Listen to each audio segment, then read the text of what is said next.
Boa noite, meus amigos. Tudo bem com vocês? Estamos aqui iniciando mais uma live de terça. Boa noite, Claudinha. Pessoal, a Claudinha não está com o microfone dela mutado, tá? Ela está com problema de afonia, ela está afônica. Então, ela está aqui hoje conosco para nos dar suporte emocional, psicológico, espiritual, com toda a sua irradiação. Boa noite, Cláudia. Faz só balança a cabeça. Boa noite, Leonardo. Boa noite, Paulo. Boa noite, Cláudia. Boa noite, pessoal que nos acompanha nas redes sociais aí. Boa noite a todos os nossos amigos que já estão chegando conosco nessa nossa transmissão de hoje. Lembrando como vou fazer a vez da Claudinha hoje, né? Que essa é uma conversa, um bate-papo sobre doutrina espírita que nós realizamos todas as terças-feiras aqui às 9h, reunindo os amigos aqui da Regional Rio Claro da USE. Temos a Cláudia, que é presidente da Regional e também da Intermunicipal de Rio Claro, o Leonardo, que é integrante da USE Limeira, né, Léo? Isso. E trabalhador também. E eu que sou da USE Araras, daqui de Conchal. Então temos aqui Rio Claro, Limeira e Araras, e as USEs de Rio Claro, Araras e Limeira também. Certo? Exato. Temos aqui, Cláudia, Certo. já a dona Vera, minha mãe, mandando melhoras para você. A Leila Marcondes, o nosso querido amigo Edmárcio, lá de Itapira. Um abraço, Edmárcio. A Patrícia Chicarone, boa noite. Enfim, o povo vai chegando e a gente vai conversando, não é? Eu creio que o nosso horário já deu para a nossa prece, correto? Então, Correto. a Claudinha vai fazer uma prece em Libras para a gente, Claudinha, por favor. Não? Ah, não, então tá bom. Então eu faço, Léo, o que você acha? Acho que nós entendemos errado, né, Paulo? Ela falou que ela ia, mas acho que entendemos errado. Vamos então fechar os nossos olhos, aqueles que assim desejarem, que possamos elevar os nossos pensamentos a Deus, Pai de todos nós, a Jesus, Mestre incomparável, nosso irmão maior, aos amigos e benfeitores espirituais, a todos os benfeitores que nos assistem neste momento, aos amigos de casa. Nós te rogamos, Senhor, esteja conosco mais uma vez nesta noite, inflamando os nossos corações para o bem, impulsionando-nos para realizarmos em nós toda a mudança, toda a transformação moral que a nossa consciência já nos pede. Dulcifica-nos, Senhor, os nossos corações, para que possamos ter indulgência, misericórdia, tolerância, tudo mais que este capítulo que hoje aqui daremos continuidade nos pede, nos orienta, nos solicita. Se conosco, Jesus. Se conosco, amigos benfeitores, para que possamos, a cada dia que passa, estarmos imbuídos de vontade para realizarmos em nós as mudanças necessárias. Muito obrigado, Senhor, e que assim seja. Que assim Muito seja. bem. Já temos mais outros companheiros aqui conosco, o Edson Assunção, sempre presente. Um grande abraço, Edson. São Sebastião do Paraíso, a Daiane, Daniel aqui de Conchal, a minha tia Rosa, Geli, e depois a gente vai comentar o pessoal que está nas salas do Facebook, né? Sala de vídeo. Pessoal, a gente iniciou na semana passada os comentários acerca deste capítulo 10º do Evangelho segundo o Espiritismo, que é bem-aventurados os misericordiosos, né? Uma das bem-aventuranças. Fizemos uma parte do capítulo e hoje iremos fazer outra parte. Se iremos concluir, não sabemos. Daqui uma hora a gente pode ter uma certeza ou não, né, Léo? Né, Cláudia? Então, eu vou pedir para que o Léo faça a leitura do trecho que ele separou para a gente, darmos início aos nossos comentários. E eu, desde já, peço para que todos que estão conosco enviem comentários e perguntas para a gente ir aqui debatendo e fazendo a nossa live uma coisa participativa, descontraída e, ao mesmo tempo, com a seriedade que a doutrina nos pede. Bora, Léo. Vamos lá. É isso aí, que o pessoal possa interagir com a gente aí, né? E aí dá um ritmo mais gostoso, né? E se envolve tudo junto. Então nós vamos continuar no capítulo 10, Bem-aventurados misericordiosos, né? Ou seja, os corações compadecidos. Aí nós fizemos 3 capítulos, 3 itens, né? Na semana passada. Perdoai para que Deus vos perdoe. Reconciliar-se com os adversários. 2, né, semana passada, e agora nós vamos fazer o sacrifício mais agradável a Deus. Então é o item, né, nós vamos fazer a leitura na noite de hoje. Nós vamos encontrar então lá no Evangelho de Mateus, no capítulo 5, versículo de 23 e 24. O sacrifício mais agradável a Deus. Se, pois, quando apresentardes vossa oferenda ao altar, vós vos lembrardes de que o vosso irmão tem alguma coisa contra vós, deixar a vossa dádiva aí ao pé do altar, e ide antes reconciliar-vos com vosso irmão, e depois voltai para oferecer vossa dádiva. São Mateus, capítulo 5, versículo 23 e 24. Acho que eu vou ler só a passagem, Paulo, a gente entra conversando, trocando uma ideia um pouquinho, batendo um papo. É interessante quando Cristo traz isso, aqui no Evangelho de Mateus, vale lembrar que os judeus, na época, né, faziam muitas oferendas, a maioria delas animais. E eles imaginavam, então, que através dessas ofertas, eles estariam acabando com os pecados, né, ficando livres dos pecados cometidos.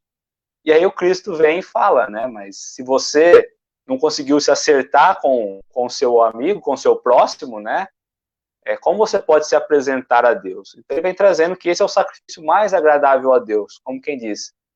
Deus estaria muito mais satisfeito se você não tivesse nada pendente com o outro.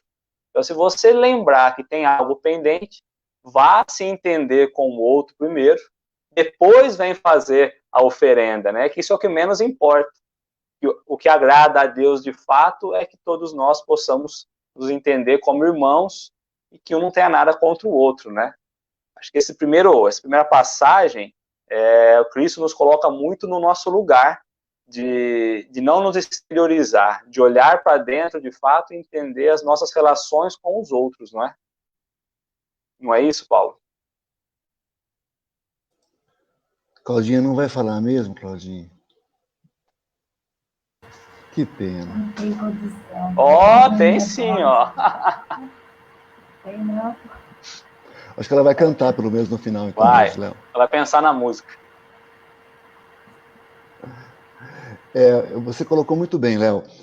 Jesus ele se utilizava dos costumes do povo judeu, né, da cultura aonde ele estava inserido, para fazer, e fez dessa forma com a grande maioria dos seus ensinos, talvez até com todos, não é? E aí ele vai trabalhar a oferta do templo, né, que era muito comum, é uma prática judia, em que se utilizava de animais e outros elementos, mas basicamente de animais. Daí, por exemplo, o pátio dos gentios no Templo de Jerusalém ser um grande comércio que deu ocasião daquela controversa expulsão dos vendilhões, né? Em que muitos entendem que Jesus teria feito de fato, outros que não teria feito, mas enfim, isso está registrado e de alguma forma nos dá a medida da importância de não comercializarmos com as coisas divinas. né? E aí quando ele vai trabalhar essa questão de que é mais importante que você se reconcilie primeiramente com aquele com que você está em desacordo, em desagrado, para depois sim o seu sacrifício ser mais interessante e agradável a Deus, a gente talvez possa relacionar essa passagem e adaptá-la à bem-aventurança, quando diz: bem-aventurados os puros de coração, porque esses verão a Deus. Querendo dizer o seguinte: se você não tiver o teu coração puro, sem nenhuma mazela, sem nenhuma mágoa, sem nenhum ódio de alguém, você vai poder ver a Deus no sentido de se aproximar dele, no caso da oferta, da oferenda, do altar. Não é? Então, a importância da gente, mais uma vez, trabalhar a indulgência, a misericórdia e o perdão, tudo aquilo que esse capítulo está farto e recheado, né? Nós não temos como alegar ignorância, porque isso é muito nos solicitado, né? E tem aquela passagem em Mateus, capítulo 9, em que Jesus diz: misericórdia quero, e não oferenda, pois não vim chamar justos, mas pecadores. E aí, nessa passagem, Jesus está se alimentando com pecadores, né? E ele é taxado. Então ele fala isso: misericórdia quero, e não oferenda. Está relacionado com essa questão da oferta, não é? Então, Jesus ele tinha uma predileção muito forte pelos fracos, pelos injustiçados, pelos pecadores. E nessa passagem diz que veio para chamar os pecadores, nos dando a clara importância da misericórdia, de agirmos com compaixão para com os equívocos alheios, como nós vamos ver até com mais intensidade daqui a pouco. Da mesma forma, nós podemos nos indagar se temos condições de trabalharmos e associar apesar das nossas imperfeições. E o mestre nos fala que não veio para os sãos, ele veio para os doentes, né? Então a gente às vezes pode se apequenar dizendo assim: mas será que eu, com toda a minha imperfeição, estou em condições de servir na seara do Cristo? Claro que sim, né? E quando ele fala que ele veio não para os sãos, mas para os doentes, nós, enquanto doentes espirituais, né, somos acolhidos, socorridos por ele nesse trabalho. Então, também não é motivo para a gente fugir, né, do trabalho que nos compete e a que somos chamados, né? Correto, Léo? A Claudinha vai falar? Não? Tirou o mudo? Não? Às vezes, no domingo agora, eu estava fazendo uma live sobre reconciliação, né? Reconcilia-te, né? E às vezes cruza, então, o tema, e é meio assim, tentando não repetir. Mas uma reflexão que eu fiz, eu acabei até falando domingo, e é justamente essa, né? Essa passagem, o sacrifício mais agradável a Deus, é como se nós chegássemos a Deus e falasse assim: olha, o teu filho não presta, ou o teu filho brigou comigo, eu briguei com o teu filho, eu não gosto do seu filho, mas preciso da tua ajuda. Imagina como fica essa relação, né? Então é mais ou menos isso: eu estou indo lá oferecer algo, fazendo uma oferenda, mas na verdade eu não me dou bem com o filho dele, que é o meu irmão, né? Então como que é essa relação? Ainda bem que Deus traz essa relação como Deus e não como nós, como humanos, né? Porque senão ficaria muito difícil, né? Muito complicado. E no segundo item que nós vamos trabalhar hoje, ele vai trazer um pouco a questão do argueiro, né? Então ele vai trazer: como é que vedes um argueiro no olho do vosso irmão, quando não vedes uma trave no vosso olho? E aí, muitas vezes, nós nos pegamos, de fato, questionando o outro, julgando o outro, olhando o erro do outro, e esquecemos de olhar o nosso erro. Me veio muito nítido também a passagem, a lenda de Narciso, onde nós nos apaixonamos por nós mesmos, pelos nossos erros, pelas nossas falhas, e aí nós não conseguimos enxergar em nós os erros, né? A gente enxerga só no outro. A gente se apaixona pelas nossas falhas, e o Evangelho vem justamente mostrar as nossas mazelas morais. Mas, por misericórdia, o Evangelho vem também mostrar como que nós conseguimos sair disso.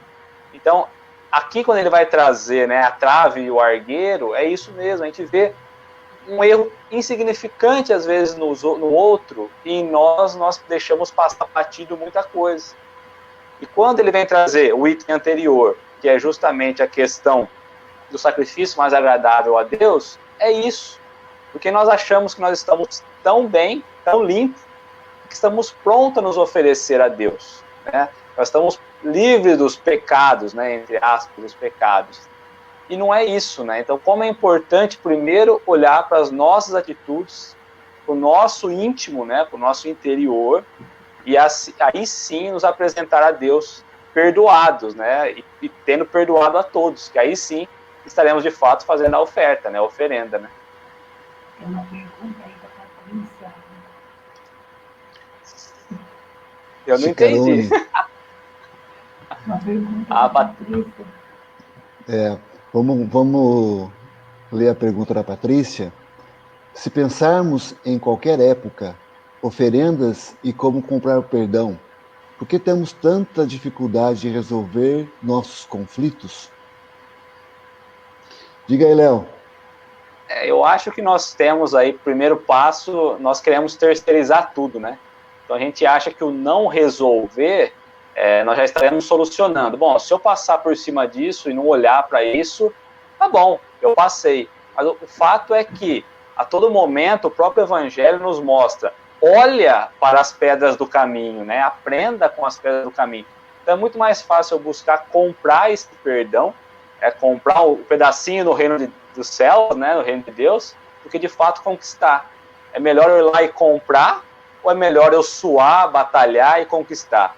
Então aí a gente entende pelo ponto de vista inverso. Quando nós não temos o ponto de vista na vida futura, ou seja, na imortalidade do espírito, a gente não vai ter essa compreensão. Quando nós trazemos para matéria, estamos olhando muito a vida atual, aí a gente acha mais fácil comprar e nos livrarmos dos pecados, né? Como está colocado aí, né? Como se fosse possível, né? Não, exato. Sim, como se fosse possível comprar perdão, não é? Como se não fosse algo íntimo e pessoal e intransferível. Não é? Quanto não seria o valor se fosse, né?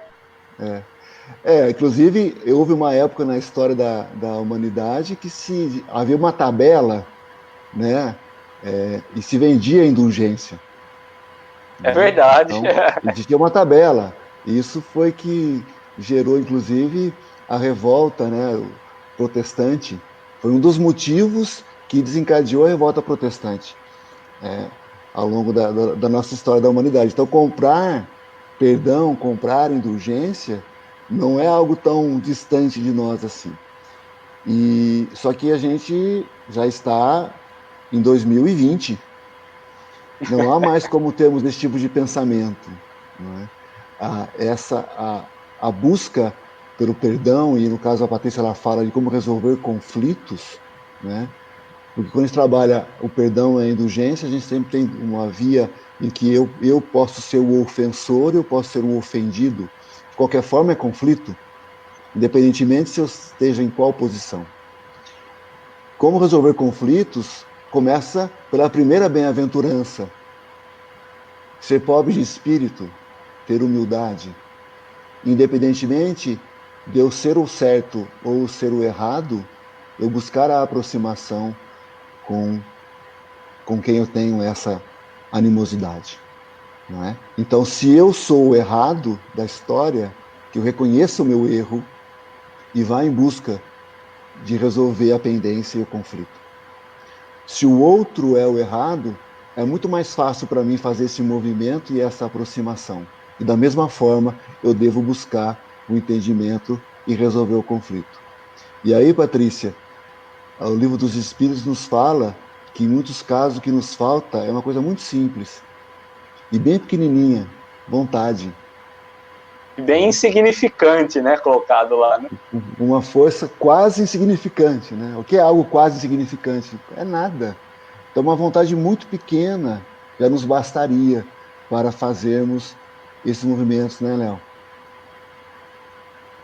Você sabe que às vezes a gente vai olhando essas dificuldades, esses percalços do caminho, e aí se nós fôssemos olhar mesmo a fundo, muitas vezes, nós somos, de fato, a origem disso. Nós somos quem fez isso, né? Quem fez a ação.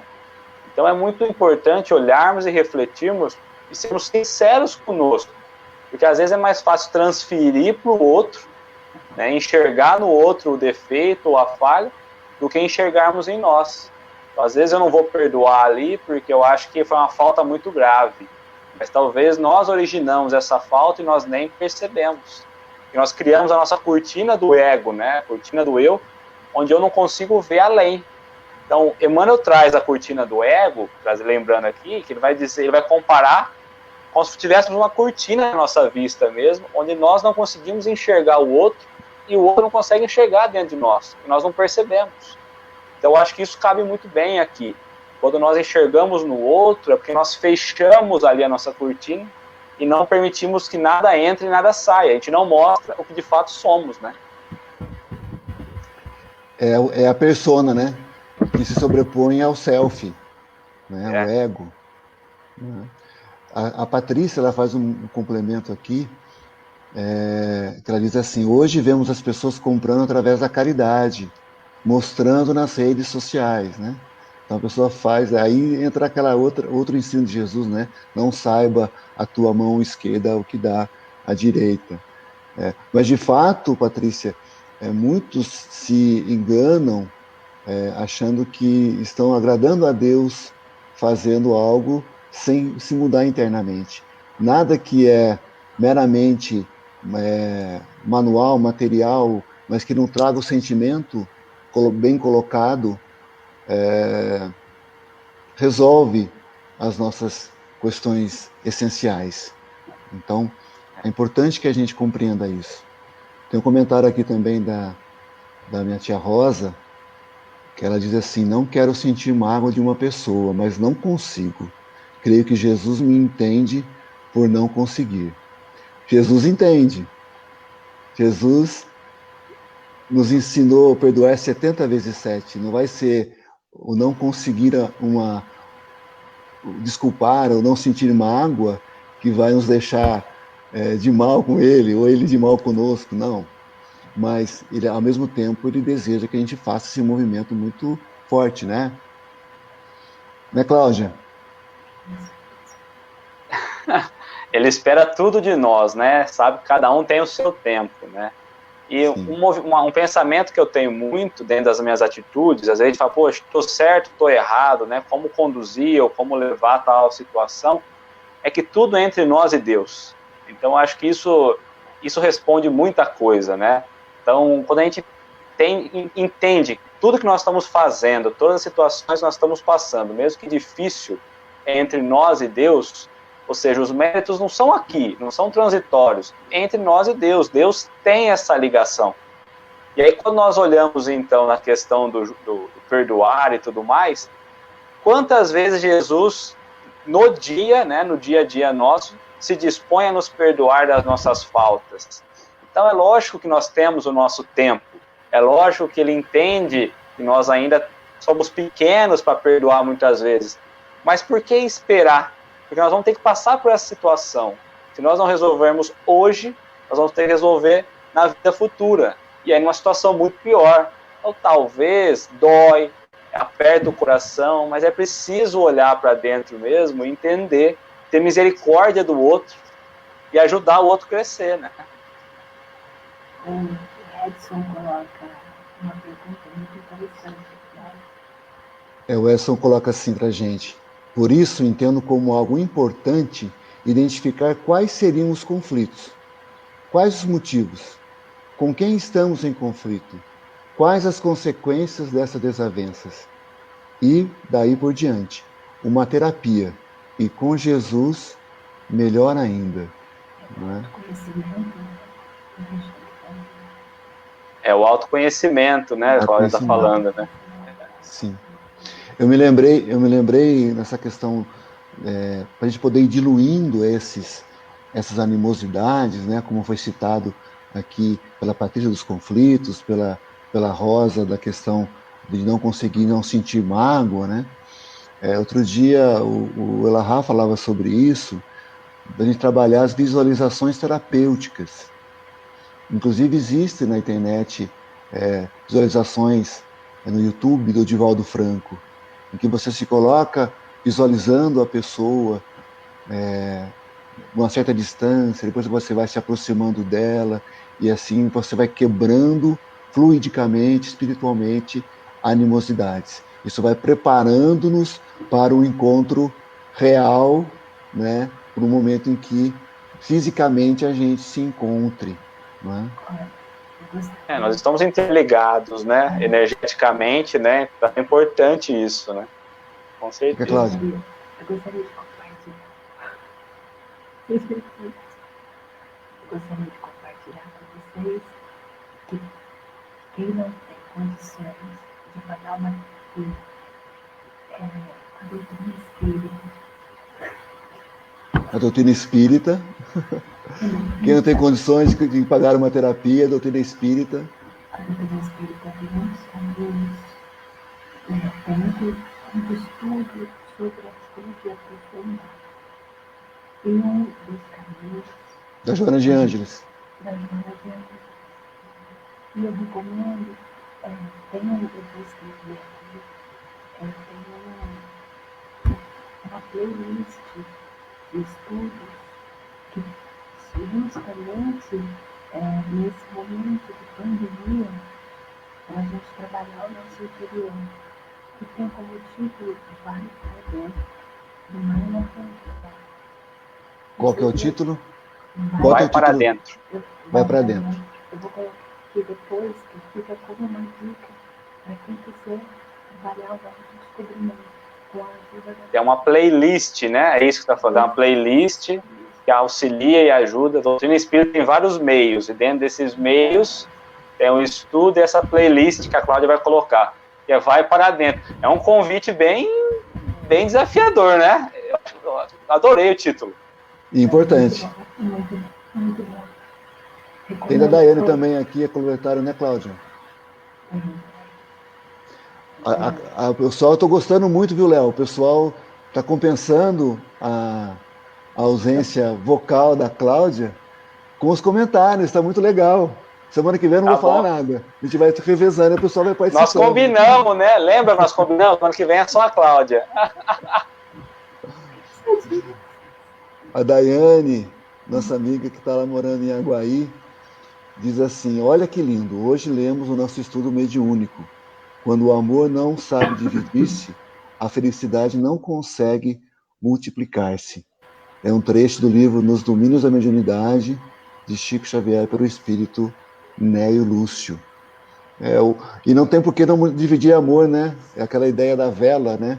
O amor é como uma vela que acende milhares de outras velas e não se apaga. Não tem que economizar com o amor, né? Exato. Certo? Como é preciso buscar, de fato. Sim. A Patrícia, mais uma vez aqui, Claudinha, já cliquei aqui.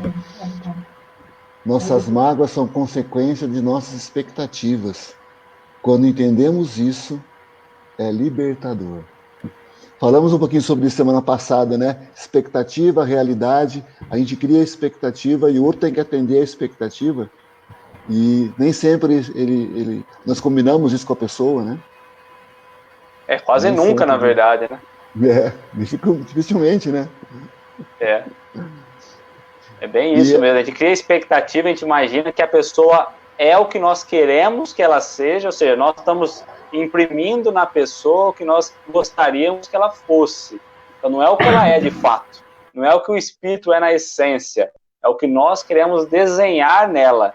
Então aí nós nos decepcionamos que nós criamos uma falsa imagem do que de fato a pessoa é e do que nós mesmos somos. Né? Sim. Eu costumo fazer uma analogia com um filme, que eu acho que isso é muito simples a gente entender, né? Se eu vejo um filme e venho aqui e falo para você, gente, tal filme é sensacional, o filme é maravilhoso, vocês têm que assistir, assiste por tudo, não sei o que, o filme é ótimo. Aí vão vocês e assistem o filme. Assim, é bom. Aí o Léo comenta com a Claudinha, o Paulo falou do filme, mas nem achei tanto assim. Por quê? Foi ver o filme com a expectativa no teto. Certo? Agora, se você vai ver um filme de forma despretensiosa, ou às vezes até com uma crítica, você fala assim, nossa, mas fulano não falou mal do filme, até que não é bom, até que ele é bom, não é? Como inverte, né? Como inverte. Aliás, falar em inverter, quando você estava citando agora há pouco o argueiro e a trave no olho, Léo, e você falou da cortina do ego, é importante, acho que a gente fazer uma reflexão assim. Por que que a gente tem tanto esse hábito de ver a trave, o tronco, né, o caibro no olho do nosso irmão? Aliás, não vemos no nosso, cisco, é o contrário. A gente vê o cisco no olho do nosso irmão e não vê a trave, o tronco, o caibro que está no nosso. Por que a gente faz isso? Ego. Via de regra é ego, não é? Por quê? Aí entra a questão do contraponto, porque é uma ideia da balança, ou melhor, da gangorra, em que quando eu critico alguém e quando eu aponto o mal de alguém, o equívoco de alguém, é como se eu estivesse me elevando e a pessoa estivesse sendo diminuída. Então é o efeito gangorra, o que na prática não acontece. Porque nós que Nós estamos nos precisamos tanto rebaixando, fazer isso, né? Então a gente vai nesse movimento assim, se eu critico o outro, é como se eu acho que eu estou me elevando e o outro está sendo rebaixado. Não é? E aí a gente faz um movimento muito constante disso. Mas na prática, espiritualmente, é o contrário. Nós estamos nos rebaixando fluidicamente, não é? E não nos é interessante de forma alguma isso. O próprio falar, enxergar no outro, né, aquilo que nós temos em nós mesmos, a gente pode entrar no próximo item também, que é não julgueis para não seres julgado, né? E aí ele vai falar, tire a primeira pedra aquele que estiver sem pecado. E aí ele vai trazer a história da mulher que foi pegada do adultério, e é trazida então, e é questionado, né, e colocam Jesus ali, mirando que Jesus iria estar numa cilada ao responder, né? Foi, mestre, a mulher foi pega em adultério, e pela lei de Moisés é preciso apedrejá-la. E ali falou, bom, o que Jesus vai falar? Apedreja ou não? Vai contra a lei? Ele que falou que veio cumprir a lei, mas e a lei de amor, vai apedrejar? Aí Jesus abaixa, eu acho que essa parte é a parte mais legal, né? Aí Jesus abaixa, escrevendo, eu fico imaginando essa cena, Jesus agachado, escrevendo na areia, né? E aí ele levanta e fala, aqueles que não têm nenhum pecado, que atire a primeira pedra. E aí ele agacha novamente e volta a escrever novamente. Ou seja, e aí é muito uma reflexão, porque nós, a todo momento, precisamos julgar, precisamos achar a falha do outro, mas nós também temos falhas. Então, quando ele fala isso, a reflexão é, poxa, mas como eu posso julgar, trazer isso a julgamento público ou coisa do tipo, se eu também erro, se eu também estou ali, eu espero ser perdoado 70 vezes 7, mas eu não permito que o outro seja perdoado 70 vezes 7. São direitos iguais, né? A justiça divina, ela é justa, Deus é justo, né? Justo e bom. Então, se eu posso errar, o outro pode errar. Com certeza. E essa imagem que você falou, né, que você fica imaginando, Léo, eu me lembro sempre do Divaldo narrando essa passagem, ele fala que Jesus se abaixa, então, e ele escreve na areia, no chão, né, e escreve ali adjetivos daqueles que estavam ali para julgar e apedrejar aquela mulher, né, e as pessoas que não são nem um pouco curiosas, quando veem Jesus escrevendo, começam a dar aquela pescoçada, Deixou né? ir embora, né? E aí lê ali algo que não lhe agrada, né? E aí se retira. Então, a psicologia de Jesus é muito impressionante, né? E também fico pensando assim, né? É um dos poucos momentos, pelo menos que eu me recorde da Bíblia, talvez o único em que Jesus escreve alguma coisa. E ele escreve na areia, porque senão a gente estaria contando até hoje um pedacinho do pergaminho que Jesus escreveu. Nossa, né? Senhora! Então, também é uma outra sabedoria do mestre. Mas sobre a questão do atirar a pedra, outro dia eu vi uma live do Álvaro Mordecai, em que ele falava sobre essa questão do atirar a pedra. E aqui está nos assistindo o nosso amigo Edson Assunção, que talvez possa até nos ajudar nesse sentido. Porque diz o Álvaro que esse atirar a primeira pedra, ou atirar a pedra em si, não era exatamente um apedrejamento, como a gente imagina, no sentido de linchamento.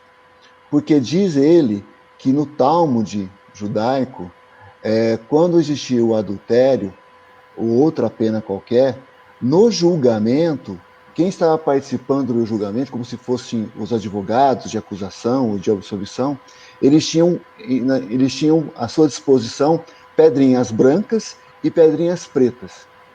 E havia um recipiente em que eles jogavam... No Sinédrio, isso, Paulo? Pedrinhas pretas para absolver e pedrinhas brancas, ou o contrário, enfim, para condenar.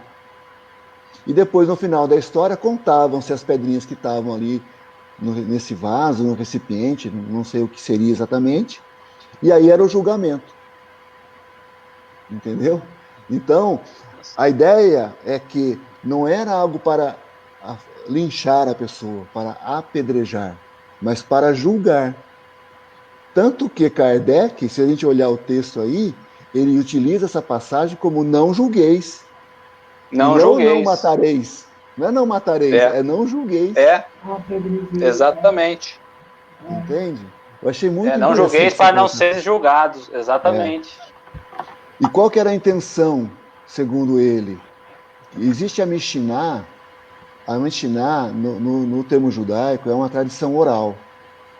Então, na verdade, essa é uma obra mas na verdade são transcrições de uma cultura de transmissão de ensinamentos orais que foram levados para o papel. Essa é a Mishnah. E na Mishnah diz que tem uma das partes da Mishnah diz que todo aquele que tem em sua casa um buraco e não constrói ao redor desse buraco uma cerca, e se alguém vir a cair nessa cerca, ele é culpado pelo acidente. Então eu tenho no meu quintal um buraco, né? E eu não faço uma contenção, uma cerca em volta desse buraco. Se alguém vem e cai no buraco, eu sou culpado. Ou se um animal, por exemplo, de um vizinho, se é uma propriedade rural, por exemplo, vem o boi do vizinho e cai no meu buraco e tem que ser sacrificado na vala, eu sou responsável. Essa é a tradição judaica, é da Mishnah. Por que eu estou dizendo isso? Porque quando a gente fala do apedrejamento, e uma das penas era o apedrejamento. Então, quando você jogava as pedrinhas, a pessoa poderia ser condenada de fato ao apedrejamento. Mas essa não era a intenção. A intenção, quando você colocava na lei judaica o apedrejamento, era como se fosse a cerca que você põe em volta do buraco. Olha, esse erro, no caso, o adultério, ele é tão grave, ele é tão sério, que eu vou pôr aqui uma cerca. Ou seja, a lei é como se fosse a severidade da lei, que seria a morte por apedrejamento, seria a cerca fazendo a contenção para aquele erro mais sério e mais grave. Podemos trazer isso para uma calçada, né? Não julgar. Uma calçada, né? Se alguém cai na calçada, o responsável é a casa, a residência, né? E aí, na sequência, né? Todo mundo vai embora, então, desse julgamento. E aí o Cristo pega e fala, mas não ficou ninguém para te julgar? Então, se não ficou, eu também não vou te julgar. Eu também não vou julgar.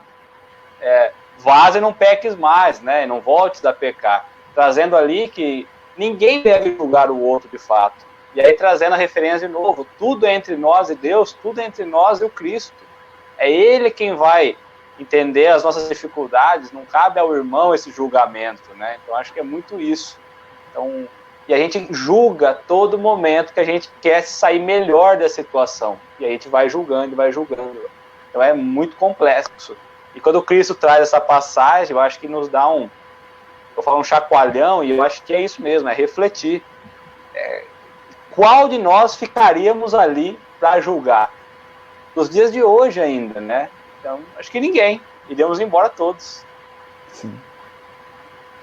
Com certeza. Com certeza. E Kardec, nesse trecho do Evangelho, nesse item, né? Ele diz que, a partir dessa recomendação, né, do atira a primeira pedra quem estiver sem erro, torna a indulgência um dever. Porque todos temos erros, né? Então, e aí na sequência ele vai dizer que quando você faz um reproche, né, uma reprova à conduta de alguém, ela pode ter dois objetivos. Ou você reprime o mal, ou você desacredita a pessoa. E nós vamos ver logo no final desse capítulo, no item 21, que quando é por objetivo reprimir o mal, vá lá. Mas vamos ver que tem uma condição. Agora, desacreditar a pessoa que cometeu o erro, isso nós nunca, jamais devemos fazer. Né? E aí, eu até quero ler a pergunta, porque esse capítulo ele termina com uma pergunta muito interessante. A pergunta é a seguinte: haverá casos em que convenha se desvende o mal de outrem? Vamos imaginar uma situação, alguém cometeu um erro, e eu vejo o erro.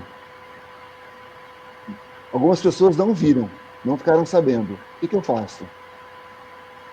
Eu conto ou não conto? Eu falo ou não falo? Como é que eu fico? E aí? E aí São Luís responde, né? Uma mensagem de 1860, que diz assim: olha como ele começa a resposta. É muito delicada essa questão. É muito delicada essa questão, de fato. E para resolvê-la, necessário se torna apelar para a caridade bem compreendida. E aí vem um ponto muito interessante da resposta, que acho que isso aí eu ensino para todos nós, para a vida toda. Se as imperfeições de uma pessoa só ela prejudicam, nenhuma utilidade haverá nunca em divulgá-la. Se, porém, podem acarretar prejuízos a terceiros, deve-se atender de preferência ao interesse de um maior número.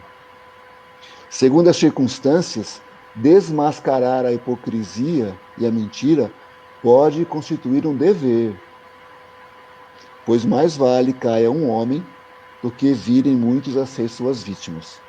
Em tal caso, deve-se pesar a soma das vantagens e dos inconvenientes. Ou seja, bota na balança, faça uma análise, mas pense muito bem antes de levar algum erro, né, para a público ou para um grupo de pessoas, né? Delicado, hein? É delicado, e aí mais uma vez, a gente fica nessa saia justa, né? Primeiro porque a gente fala assim, bom, se eu for falar isso, talvez eu vou estar indo contra o ensinamento do Cristo. E aí ele vem São Luís traz que não, que está dentro do ensinamento, está dentro do Evangelho, né? Que você pode fazer isso, desde que siga esse ritual. Aí você fala, bom, mas eu não vou não. Bom, se você não for, você também vai responder porque você viu e ficou quieto, né? Em cima do muro não tem. Se não está fazendo bem, você já está fazendo mal, né? Então, às vezes a gente acha que não, o não fazer o mal, eu já estou... Então, é muito delicado, é como ele colocou no começo. Eu acho que é uma situação muito delicada. E eu vinha me cobrando muito assim, gente, a gente traz à tona isso ou não? É um benefício para muita gente, mas como que é essa relação? E aí a gente olha, bom, é dever beneficiar o maior número de pessoas dentro do bem. Óbvio que é dentro do bem, né? Então, entre prejudicar alguém e fazer o bem, é fazer o bem. Mesmo que isso doa, mesmo que isso leve à queda de alguém, ou leve à nossa queda. Mas se eu cair e várias pessoas se beneficiarem no bem, né, eu acho que aí nós já estamos ganhando. Então, talvez a queda é temporária para nós. Mas o fato de ajudar a pessoa, trazer luz à situação, nos eleva, né? Eu acho que é muito isso. E Paulo coloca lá em cima, na primeira instrução dos Espíritos, no finalzinho, ele traz assim: não olvideis que o verdadeiro perdão se reconhece muito mais pelos atos do que pelas palavras. Então aí nós pegamos, quando as pessoas falam, mas na hora de fazer o ato não faz. Então é bem isso, é importante a ação mesmo, né? Refletir, mas agir.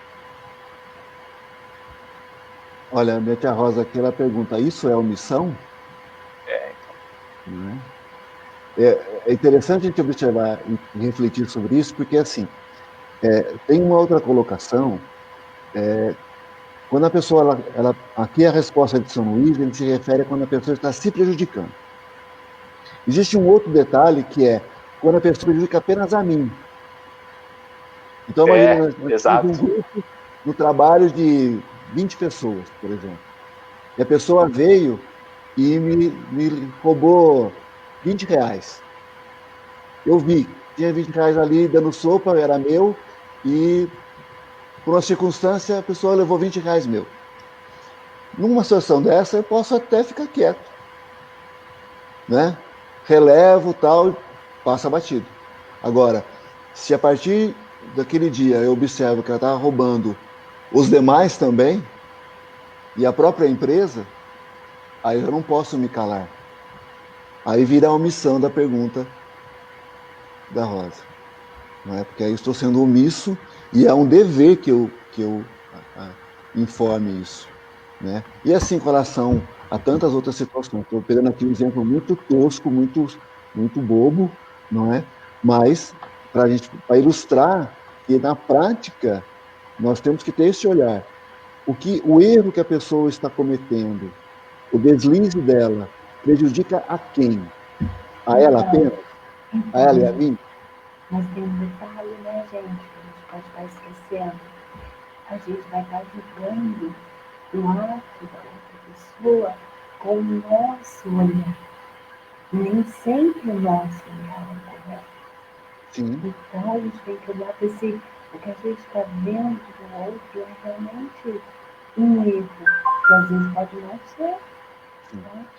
Né? Perfeito. A gente tem que pensar nesse tipo de situação para coisas patentes, coisas comprovadas.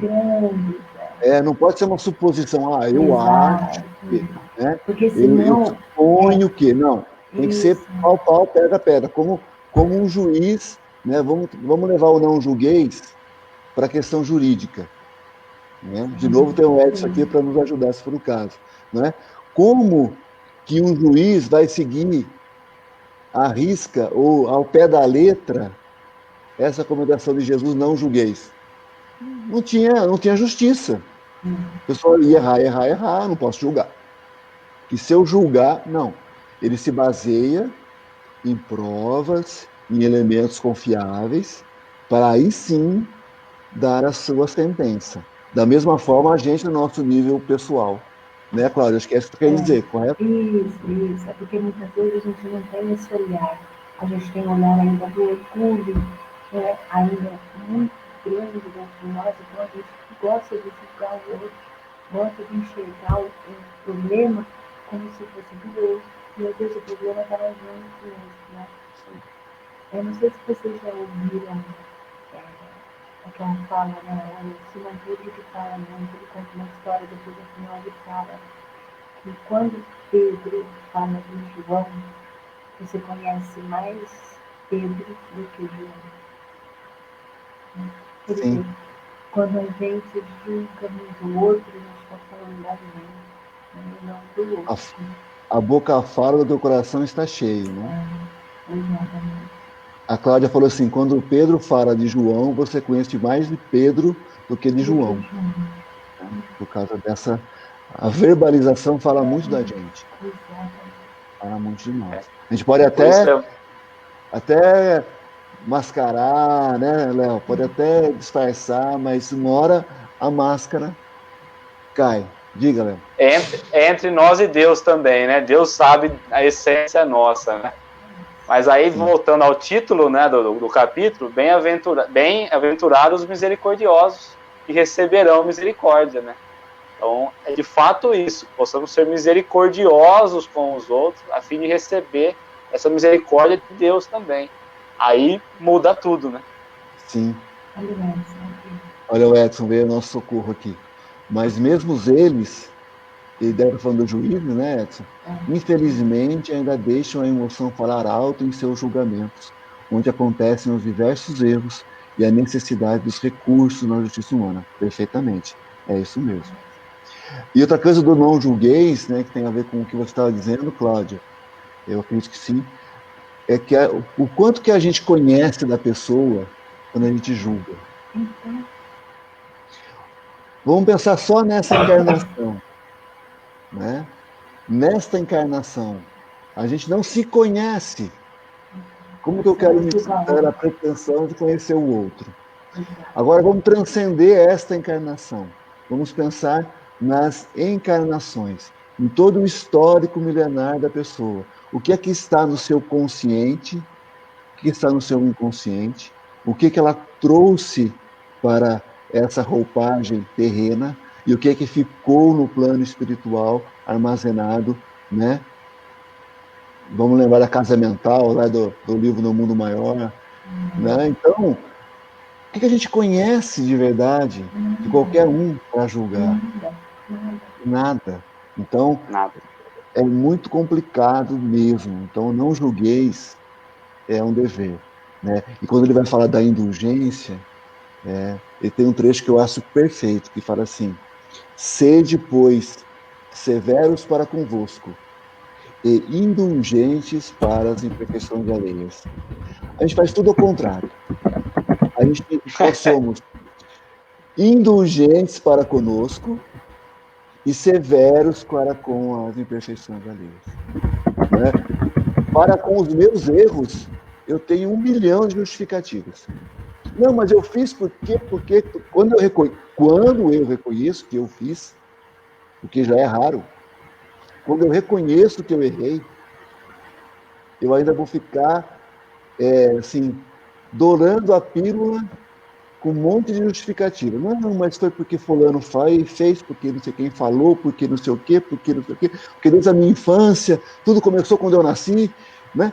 E a gente vai querer transportar o erro para alguém, né? A história do Haroldo, né? A culpa é minha, então eu ponho quem eu quiser. Mas não deve isso, ser. né? Então, com os meus erros, eu estou cheio de indulgência, de auto-indulgência. Mas para com o erro do outro, aí a severidade cala fundo.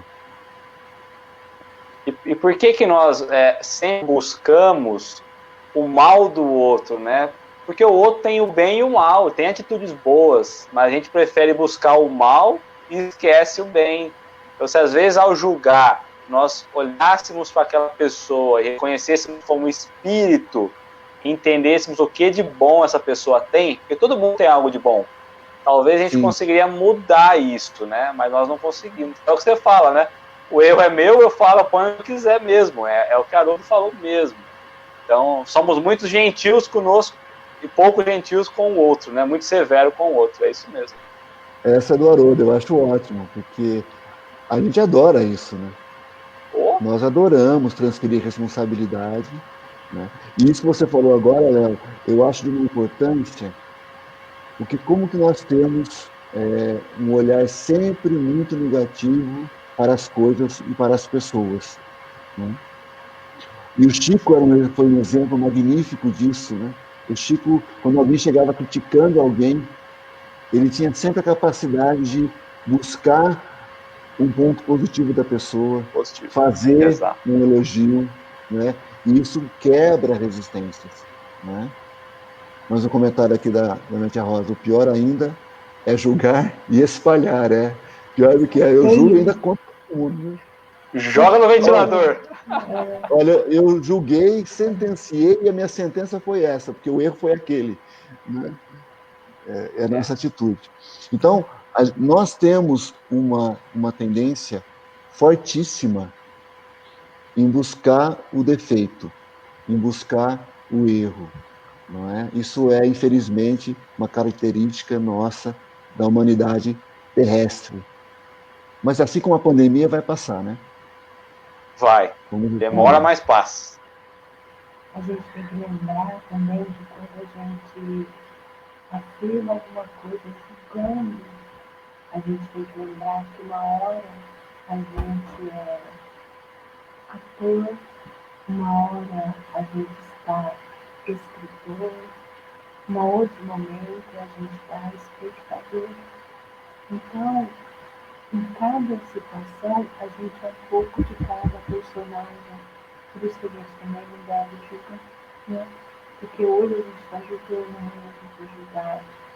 Hoje a gente está apontando o dedo, quando a gente aponta o dedo, a gente esquece que tem 3 apontados para a gente. Então, é um momento de mais de se conhecer, esses mais ou menos vezes já acontece isso mesmo. É um momento de mais a gente se conhecer, olhar para dentro de nós, verificar as nossas imperfeições e entender que o outro também é imperfeito. E aí a coisa vai fluindo sem julgamento. Mas para isso precisa do autoconhecimento, senão não vai adiante. Sim, sim. Tentando resumir o que Claudia disse, para quem não ouviu, né? Nós somos uma hora... Põe a legenda aí. Tecla SAP. Escritores, uma hora nós somos atores, outra hora nós estamos... Ou seja, os personagens mudam, né? A cena muda, mas o que importa é que a gente conheça a essência. Né? Sobre essa coisa de falar mal do outro, né? Você quer ver a pessoa se lascar todinha, ou a gente se lascar todinho, quando você critica alguém e o outro fala assim, nossa, mas eu não gosto tanto de você, fala tão bem de você. Aí você vai se afundando. Perde o rebolado, né? Ou senão, na casa espírita, ou senão, quando você estiver na casa espírita, alguém vier falar mal do outro, você fala, só um minutinho. Aí você chama o outro, fala, vem cá, fulano. Vem ouvir. Vem ouvir. Vamos fazer um treinamento fraterno em conjunto. Olha aqui, a minha mãe coloca assim, boa noite, dona Vera. Errar também é saber de uma desgraça com o próximo e, em vez de ajudar, e espalhar para que outros saibam. De fato, uma atitude bastante equivocada nossa, né? Diga, Léo. Acho que só falta música, né? Música já? Música. Gente, já são quase 10 horas. Agora que eu notei o avançar da hora. Outro dia, minha amiga Lucélia me mandou uma música do Oswaldo Montenegro, que eu achei que tem muito a ver com esse momento nosso que estamos vivendo. Né? A música chama-se Estrada Nova. E aí diz assim, um trecho da letra. O sol já nasceu na Estrada Nova, e mesmo que eu impeça, ele vai brilhar. Lembra se puder. Se não der, esqueça. De algum jeito, vai passar. Eu achei apropriado para o momento pandêmico. Muito bom, muito bom. Gente, desculpa aí a minha afonia, minha falta de voz, né? Mas valeu, foi muito bom estar com vocês, assistir a nossa apresentação. Obrigada. Não tem que se desculpar não, Claudinha, pelo contrário, a gente agradece o teu esforço. Foi muito bom, o pessoal participou, né? A tua presença, a tua participou, você também participou, menos do que de costume, mas participou. E a tua presença para a gente já é de grande, grande valia, né, Léo? Com certeza. É o osso da profissão, né? Cantora é assim, perde a voz, fica sem voz, né? Ô, Cláudia, o Wallace tá aqui na minha sala, eu tô até olhando aqui, ele te fala saúde, Claudinha, que eu tô desejando boa saúde para você aí. Logo, logo, tá de volta, né? Obrigada. Eu quero também registrar aqui o pessoal que está aqui na minha sala, a Sônia Bueno, Zé Maria, a Lucinéia Gonçalves, a Andréa Graff, Rosângela Martins, Ana Cecília lá de Pirassununga, o Victor, Eduarda Locatelli, a Duda, vários aqui a minha prima Arlene, Fernando Dias Paião, Sônia Manara, Geri Sampaio, Márcia Germano, Cássia Calma, bastante gente. Um beijo a todos, obrigado por estarem conosco mais uma vez, né, Cláudia? Diga o seu boa noite para a gente. Eu tenho bastante pessoas aqui na minha sala, quero agradecer a todos, não dá para falar o nome de todos, mas aí um beijo para todos. Um beijo a todos, obrigado, Cláudia, obrigado, Paulo, obrigado a todos que estão nas nossas salas aí. Até semana que vem. Até. Aqui um último recado para você, melhoras para você, da Leila, Cláudia. Melhoras, beijos a todos. Até a próxima, pessoal. Fiquem com Deus.